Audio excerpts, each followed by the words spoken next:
My name is Rosa Martinez, and I'm 63 years old. For the past 5 years, I've been living alone in the beautiful Victorian house my mother left me in Denver's Highlands neighborhood.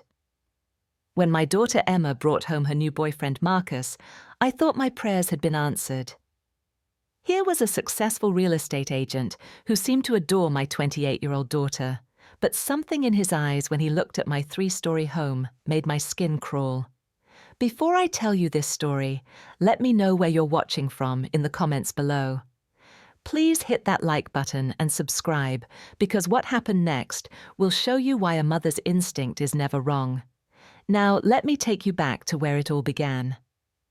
After my husband passed away 5 years ago from a sudden heart attack, the silence in our family home became overwhelming. The Victorian house, with its wraparound porch and 5 bedrooms spread across 3 stories, felt too big for just me. But this wasn't just any house. It was my childhood home passed down from my mother when she died, and it sat on half an acre in one of Denver's most prestigious neighborhoods. The property was worth well over $800,000, and every real estate agent in town knew it. My daughter Emma had always been the light of my life. At 28, she worked as a registered nurse at Presbyterian St. Joseph Hospital, pulling long shifts in the emergency room. She lived in a small apartment downtown, but visited me every Sunday for dinner. We'd sit on the front porch drinking sweet tea and talking about everything from her patients to her dreams of having a family someday. Emma had always been cautious about dating.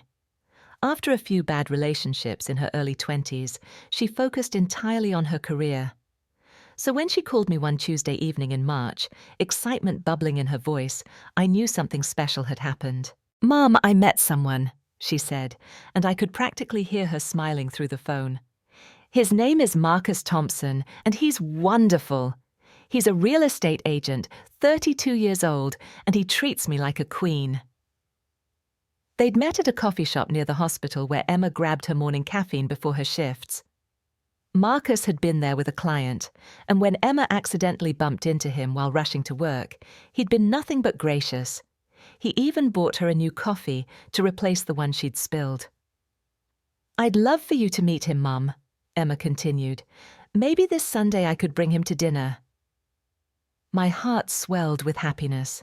After years of watching my daughter throw herself into work, avoiding romantic attachments, hearing her speak with such joy about a man filled me with hope. Maybe she'd finally found someone who could appreciate what a remarkable woman she was. That Sunday, Marcus arrived at our house carrying a bouquet of yellow roses and a bottle of wine.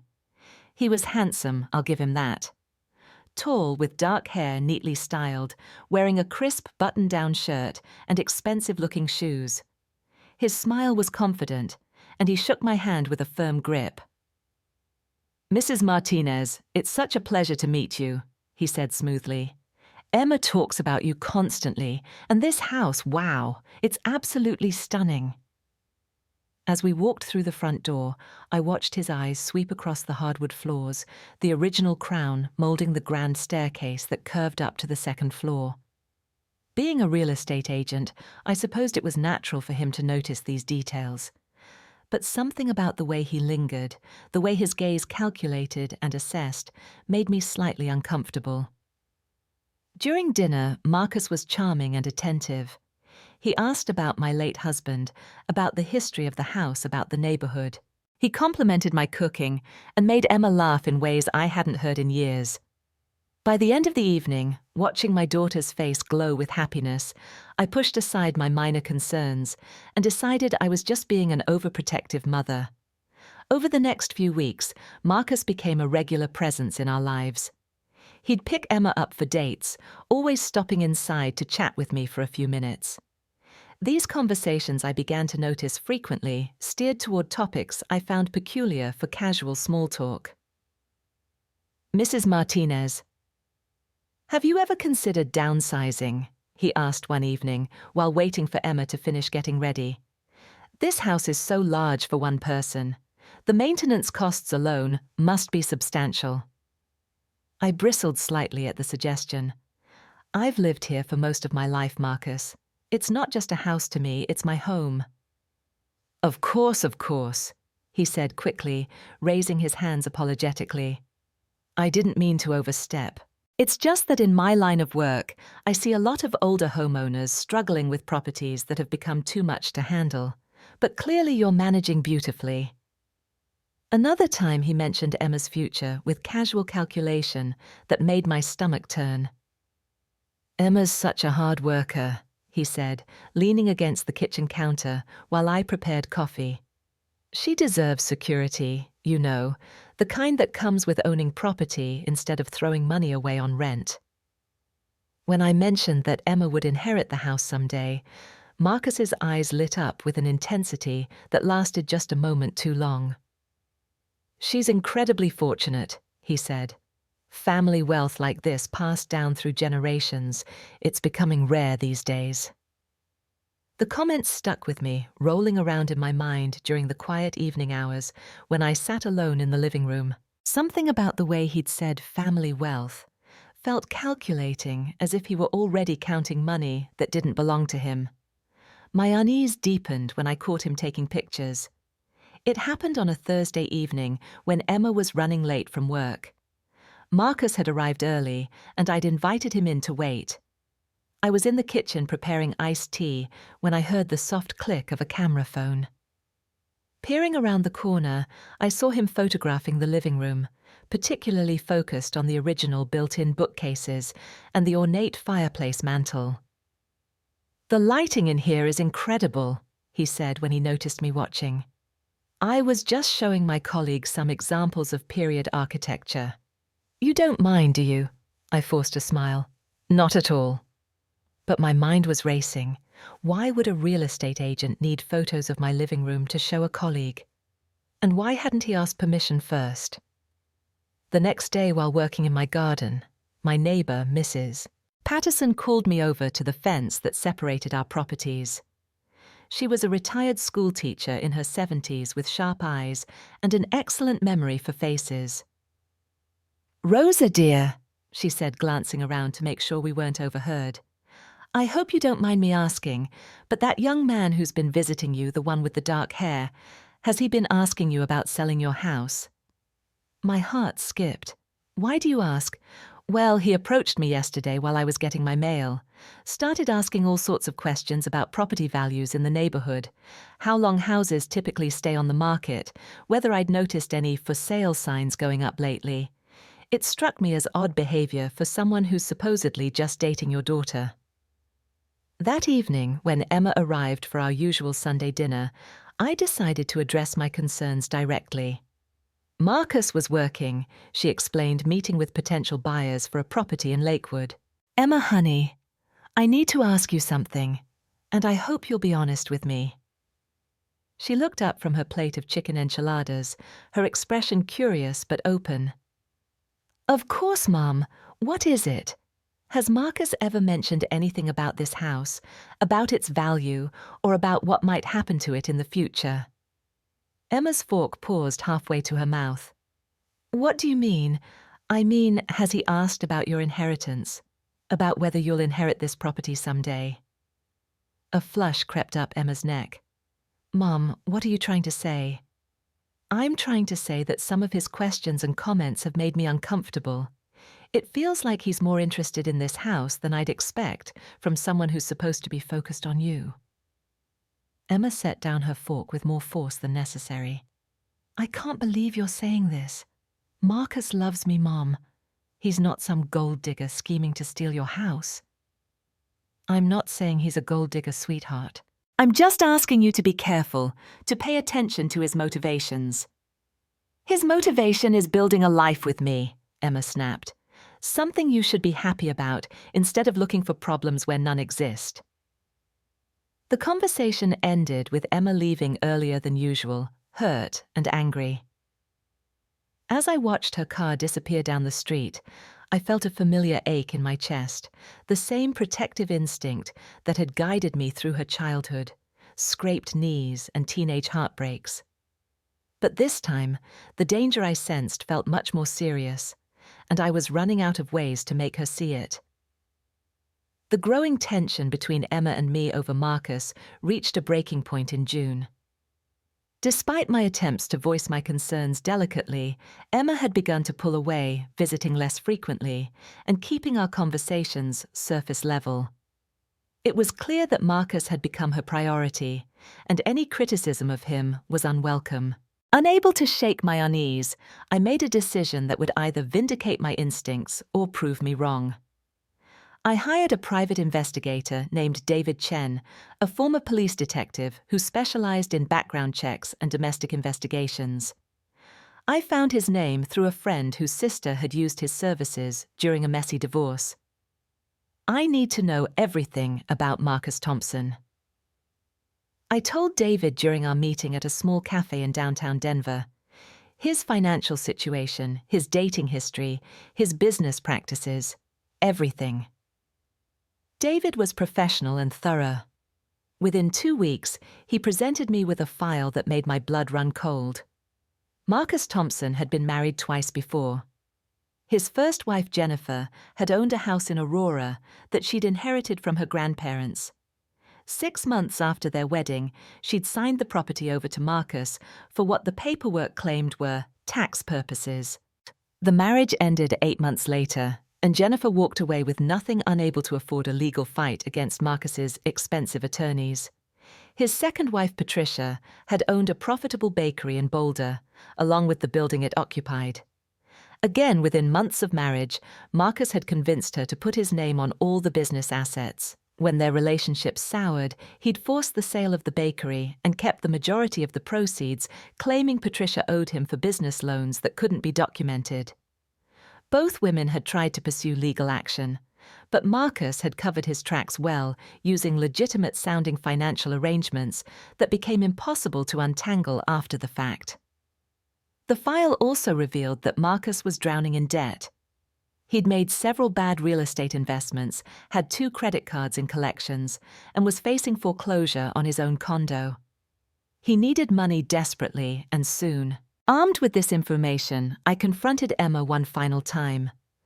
I spread the documents across my kitchen table and waited for her to arrive for what I hoped would be a reconciling dinner. "Emma, please sit down," I said when she arrived. "I have something important to show you." Her expression hardened when she saw the papers. "Mom, what is this?" "It's the truth about Marcus. He's done this before, honey, twice. He marries women who own valuable assets, then finds ways to take those assets during or after the marriage." Emma's face went through a range of emotions as she scanned the documents: confusion, disbelief, anger, and finally defensive determination. "I don't care what some private investigator thinks he's found," she said, pushing the papers away. "These could be fabricated, and even if they're real, people change. Maybe Marcus made mistakes in the past, but that doesn't mean he's trying to deceive me." "Emma, please, look at the pattern. Look at the timeline. He's in serious financial trouble, and this house represents a solution to all his problems." "Stop it!" Emma stood abruptly, knocking over her chair. "I'm so tired of this, Mom. You've been suspicious of every man I've dated since Dad died. You can't stand the thought of me being happy with someone else. That's not true, and you know it. Isn't it? You want me to stay here forever, taking care of you, and this old house never building a life of my own." Her words stung because they contained a grain of truth. I had been lonely since her father's death, and Emma's visits were often the highlight of my week. But my concerns about Marcus went far beyond my own loneliness. "Emma, I'm begging you to reconsider. Don't marry him. Not yet. Give it more time." But Emma was already gathering her purse, her face set in determined lines. "He proposed last week, Mom. I said yes. We're getting married in September, and I'd like you to be there, but only if you can support my decision." The engagement rings on her finger caught the light as she walked out, leaving me alone with the evidence she'd refused to acknowledge. I sat in my kitchen until long after dark, staring at the photographs of Marcus's previous wives, and wondering how I could protect my daughter from a man she refused to see clearly. The wedding planning proceeded at breakneck speed. 3 months seemed impossibly short for organizing a celebration, but Marcus insisted they didn't need anything elaborate. Just family and close friends, he'd told Emma. Simple and intimate. I suspected the rush was motivated by more than romantic urgency. The longer they waited, the more opportunities I'd have to expose his true intentions. But Emma was caught up in wedding fever, and my attempts to slow down the process only widened the rift between us. Realizing that Emma would not be swayed by evidence or arguments, I decided to take a different approach entirely. If Marcus was planning to manipulate me into signing over my house, I would be ready for him. But instead of trying to prevent the wedding, which had only pushed Emma further away, I would let Marcus think his plan was working. I scheduled a meeting with my attorney, Samuel Rodriguez, a sharp lawyer in his 50s who'd handled my husband's estate and understood the importance of protecting family assets. "I need to create a trap," I explained during our confidential meeting. "Someone is going to try to trick me into signing over my house, and I want to be prepared." Samuel listened carefully as I outlined Marcus's history and my suspicions about his intentions. Together, we crafted a plan that would give Marcus exactly what he thought he wanted, while ensuring that he'd ultimately get nothing at all. First, we created a decoy will that appeared to leave the house directly to Emma upon my death, with provisions for her spouse to inherit if she predeceased me. This document would be visible to anyone who might be snooping through my personal papers, which I suspected Marcus might attempt. Simultaneously, Samuel helped me establish a complex trust arrangement that actually controlled the ownership of my house. The trust was irrevocable, with multiple beneficiaries and strict conditions that would make it impossible for anyone to manipulate or contest. Emma was indeed the primary beneficiary, but only under circumstances that protected her from coercion or fraud. The real masterstroke was a recording system. Samuel connected me with a security specialist who helped me install discrete recording devices throughout my house. If Marcus attempted to pressure me into signing documents, every word would be captured. To sell the performance, I began acting differently around Marcus. Instead of maintaining the polite distance I'd established, I started treating him like the son-in-law I'd always wanted. When he visited, I made his favorite foods and asked for his advice on home maintenance issues. "Marcus, you know so much about real estate," I said during one of these carefully orchestrated conversations. "I've been thinking about what you said about this house being too much for me to manage alone. Maybe you're right." His eyes sharpened with interest, but he kept his voice casual. "Well, Mrs. Martinez, I'd hate to see you overwhelmed by maintenance costs and property taxes, but of course the decision is entirely yours." "I've been considering updating my will." I continued watching his reaction carefully. "Emma will inherit everything eventually, but I worry about her being burdened with such a large property when I'm gone. Maybe it would be better if ownership transferred sooner while I'm still here to help with the transition." The hook was set. Over the following weeks, Marcus became increasingly attentive and helpful. He volunteered to handle small repairs around the house, researched contractors for larger projects, and even suggested we have dinner together once a week so he could keep an eye on things. During these visits, he would subtly steer conversations toward my estate planning, always framing his interest as concern for Emma's future security. He mentioned several times how difficult it could be for young people to manage inherited property, especially if they weren't prepared for the financial responsibilities. Most tellingly, I discovered through a friend who worked at the county assessor's office that Marcus had been researching the property records for my house, looking up its assessed value tax history and any liens or encumbrances. He was doing his homework, preparing for whatever move he planned to make. Meanwhile, my relationship with Emma remained strained. She was so focused on wedding preparations and her happiness with Marcus that she barely spoke to me beyond the logistical necessities. It broke my heart to see her pulling away, but I knew that once Marcus showed his true colors, she would need me more than ever. The final piece of my preparation involved my neighbors. I quietly let Mrs. Patterson and two other longtime residents know that I was expecting some kind of confrontation after the wedding. Without going into specifics, I asked them to be alert to any unusual activity at my house and to call the police if they heard shouting or saw anything suspicious. As the wedding date approached, I felt like a general preparing for battle. Every detail had been planned, every contingency considered. Marcus thought he was orchestrating an elaborate con, but in reality he was walking into a trap that would expose him completely and protect both Emma and me from his schemes. The wedding day arrived with perfect September weather, clear skies, and temperatures in the mid-70s. Emma had chosen to hold the ceremony in my backyard, surrounded by the mature oak trees and flower gardens that had been the backdrop for so many family celebrations over the years. Despite everything I knew about Marcus, despite the trap I'd carefully laid, I couldn't help but feel emotional as I watched my daughter walk down the makeshift aisle in my mother's vintage wedding dress. She looked radiant, her face glowing with happiness and hope.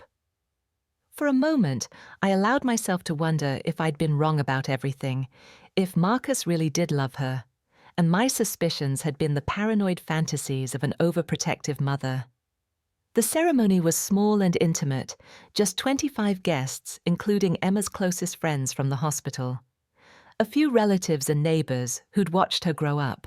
Marcus's side was notably sparse, with only his best man and two cousins in attendance. When the officiant asked if anyone objected to the union, I remained silent, though every instinct screamed at me to speak up. During the reception, I played my part perfectly. I gave a toast, welcoming Marcus to the family. Spoke about how happy I was to see Emma settled with someone who clearly adored her, and even danced with my new son-in-law during the traditional mother-in-law dance. But throughout the celebration, I noticed Marcus's behavior carefully. He spent an unusual amount of time talking to the real estate agents who were among the guests, pointing out features of the house and discussing property values in the neighborhood. When he thought no one was watching, I caught him taking more photos this time of the house's exterior and the size of the lot.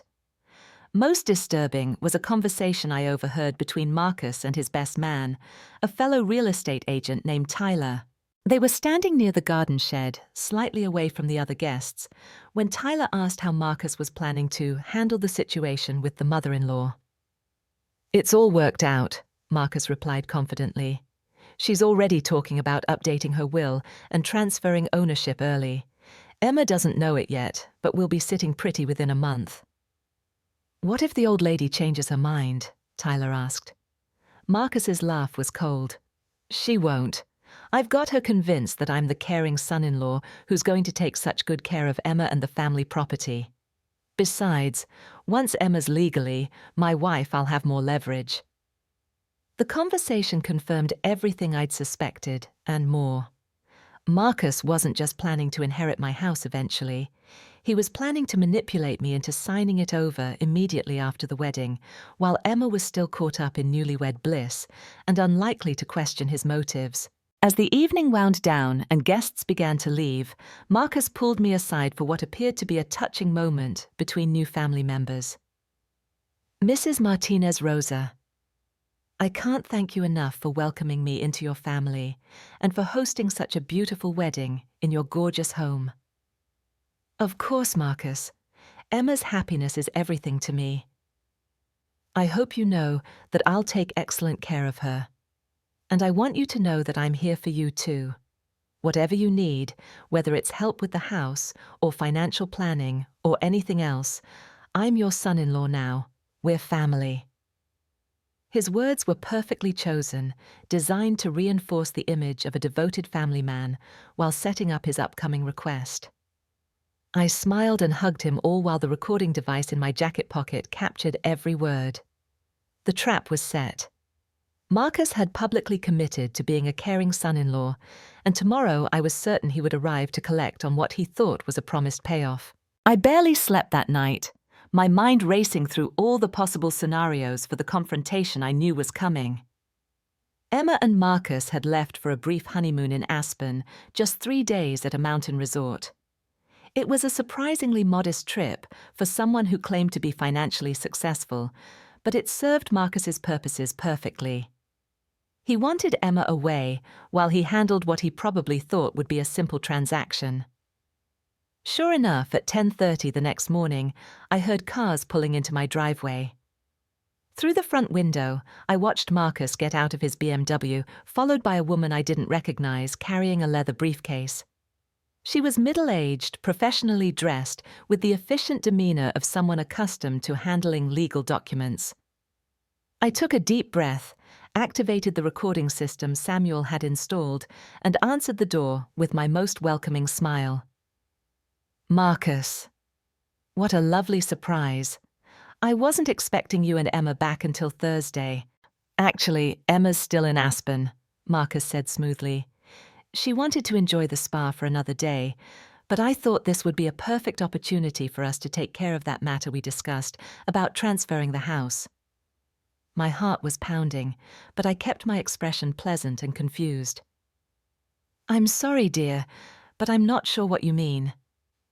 Marcus's smile tightened slightly. Remember, you mentioned wanting to update your will and possibly transferring ownership of the house to Emma while you're still alive. I brought a notary to make the process easy for you. He gestured to the woman beside him. This is Jennifer Walsh. She's a licensed notary public, and she's prepared all the necessary paperwork. Jennifer Walsh stepped forward with an oily smile. Mrs. Martinez, this is such a generous gift you're giving to your daughter and her new husband. I have all the transfer documents ready for your signature. They followed me into the living room, the same space where Marcus had secretly photographed my belongings months earlier. Jennifer spread several documents across my coffee table, while Marcus hovered nearby, his nervous energy poorly concealed. Now, Mrs. Martinez, Jennifer began, these documents will transfer full ownership of your property to Emma and Marcus Thompson effective immediately. There are also provisions for you to continue living here, rent-free for as long as you wish, so you don't need to worry about finding somewhere else to go. I picked up the papers, pretending to study them carefully. The documents were professionally prepared, but they were essentially theft dressed up in legal language.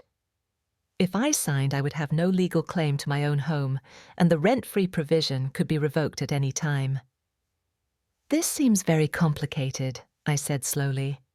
Maybe I should have my attorney review these before signing. Marcus's mask slipped for just a moment. Mrs. Martinez Rosa, there's really no need for that. These are standard property transfer documents. Emma and I discussed this extensively, and we want to make sure you're protected. Emma discussed this with you? I asked, genuinely surprised. Of course, Marcus lied smoothly. She's very concerned about your financial security and the burden this large house places on you. This arrangement ensures that you'll never have to worry about property taxes or maintenance costs again. Jennifer Walsh nodded enthusiastically. It's really the perfect solution. Your daughter and son-in-law take on all the financial responsibilities while you get to remain in the home you love. I could see Marcus growing impatient. His foot was tapping against the hardwood floor, and he kept glancing at his watch. The thing is, I said carefully, I thought Emma was still undecided about what to do with this house. She's never mentioned wanting to take ownership right now. Well, Marcus said, his voice taking on a slightly harder edge.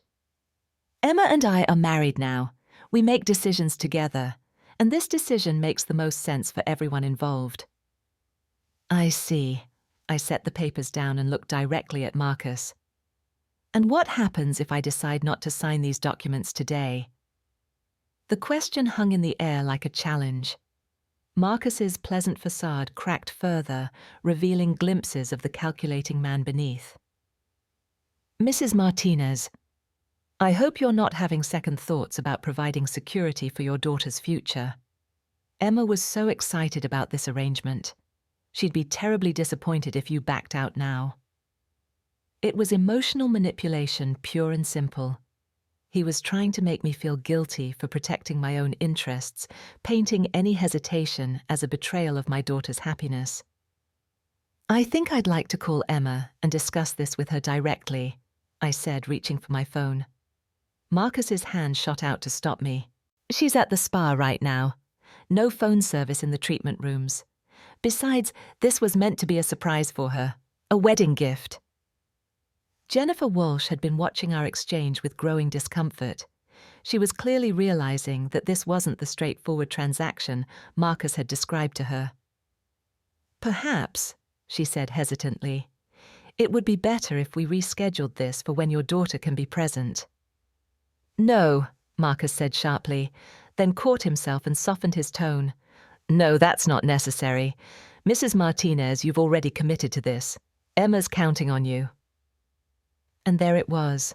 The pressure, the manipulation, the attempt to rush me into signing away my home while my daughter was conveniently absent. Everything I'd predicted was happening exactly as I'd expected. I stood up slowly, my hands shaking with a combination of anger and adrenaline. Marcus, I said quietly, I think you should leave. His expression transformed completely. Gone was any pretense of the caring son-in-law. What I saw now was cold calculation and barely contained rage. You can't back out now, Rosa. Emma's expecting this to be taken care of. Don't you want to see your daughter happy and secure? What I want, I said, my voice growing stronger, is for you to get out of my house, now. Instead of leaving, Marcus stepped closer, his voice dropping to a threatening whisper. You don't understand the situation you're in. Old woman, Emma's my wife now. That makes me family, and families take care of each other. One way or another, this house is going to be part of Emma's future. You can make this easy, or you can make it difficult, but the outcome will be the same. Jennifer Walsh gathered up her papers quickly. I think there's been a misunderstanding. I'm going to leave now. No one's leaving, Marcus said harshly, until this gets resolved. But I was no longer the confused elderly woman he'd been manipulating for months. I straightened my shoulders and looked him directly in the eye. Actually, Marcus, you've already resolved it for me. Every word you've spoken in this house today has been recorded.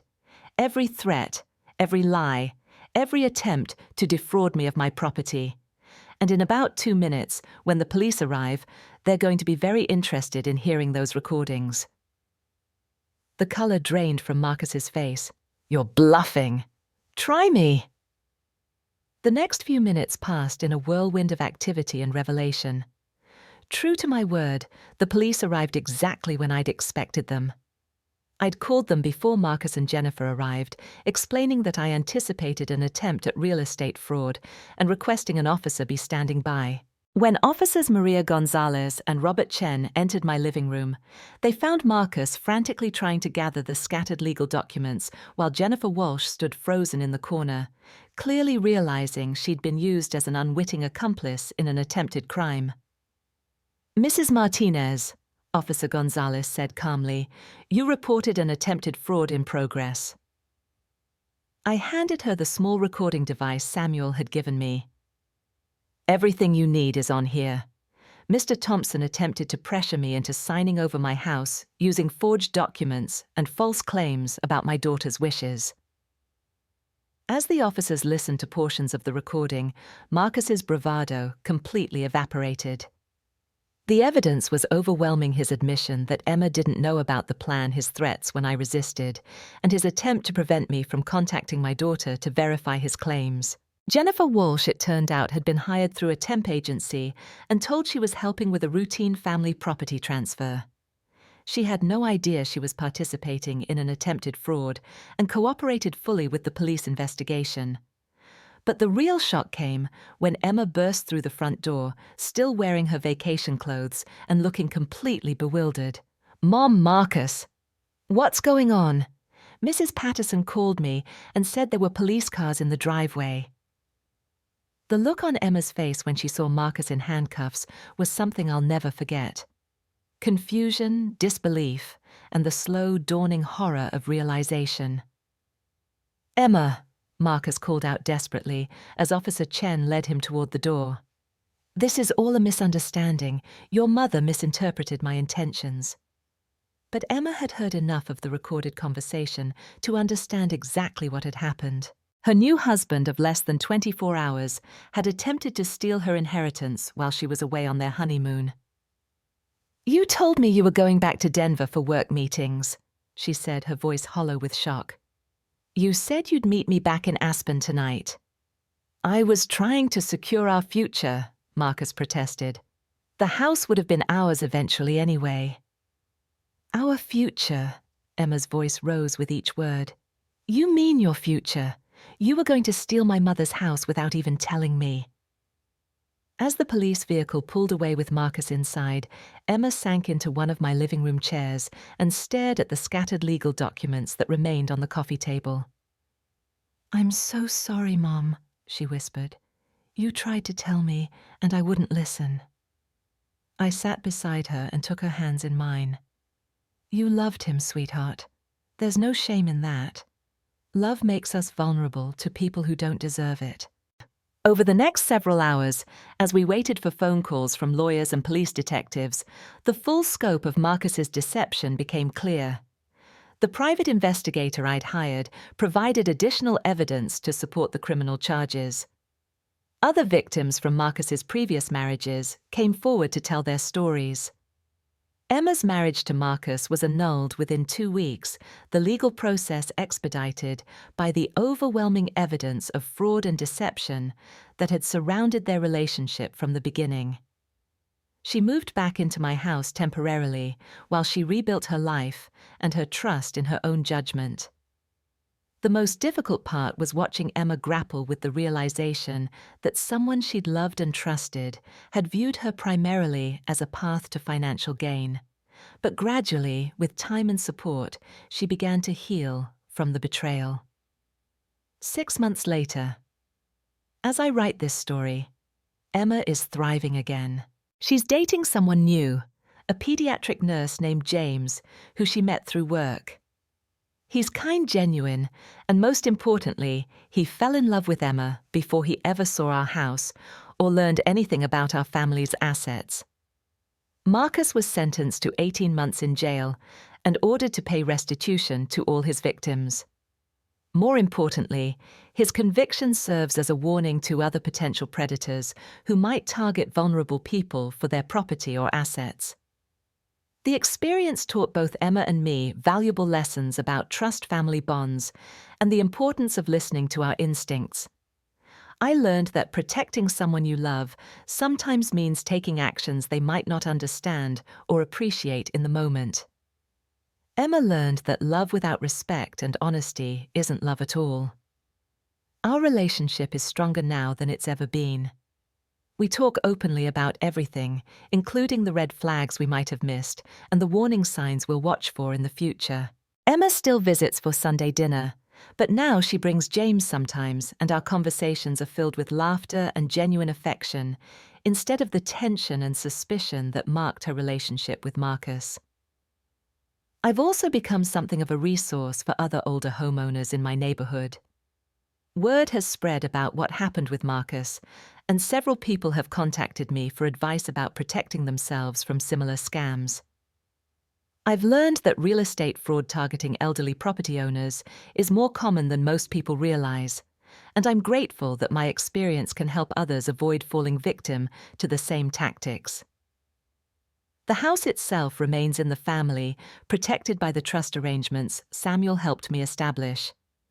Emma knows that she'll inherit it someday, but more importantly, she knows that inheritance comes with no strings attached, no hidden agendas, and no threats to her independence or security. Sometimes I think about what might have happened if I hadn't trusted my instincts about Marcus. If I'd signed those papers, Emma and I both would have lost everything we'd worked to build and preserve. She would have been married to a man who saw her as a means to an end, and I would have been homeless in the property my family had owned for generations. But more than anything, I'm grateful that Emma learnt the truth about Marcus before she built a life with him. Before she had children with him, before the deception went so deep that it would have been impossible to recover from. The pain of a broken engagement and annulled marriage is nothing compared to the pain of discovering years later that your entire relationship was based on lies. My advice to any parent who senses something wrong with their child's romantic partner is this: trust your instincts, but be strategic about how you act on them. Pushing too hard or making accusations without evidence will only drive your child away and make them more vulnerable to manipulation. Instead, gather information, prepare for the worst-case scenario, and be ready to act when the time is right. Love isn't always enough to protect the people we care about, but sometimes love combined with wisdom, patience, and careful planning can be exactly what's needed to save them from making the biggest mistake of their lives. Emma's happiness and security were worth every moment of uncertainty, every sleepless night of worry, and every difficult conversation we had to navigate. Today, as I sit on my front porch in the early morning sunshine, watching Emma and James plant flowers in the garden, where her father and I once dreamed of watching our grandchildren play, I know that sometimes the best way to show love is to fight for the people you care about, even when they don't realize they need fighting for. The house that Marcus tried to steal will remain in our family, but more importantly, the family itself emerged from this trial stronger, wiser, and more united than ever before. Have you ever had to protect someone you love from a person who meant them harm? How do you balance respecting someone's choices with following your instincts when something feels wrong? I'd love to hear your thoughts in the comments below. Please like this video. If my story resonated with you, subscribe for more real-life stories, and share this with anyone who might benefit from hearing about the warning signs of manipulation and fraud. Thank you for listening to my story. And remember that sometimes a mother's instinct really is the strongest protection a family can have.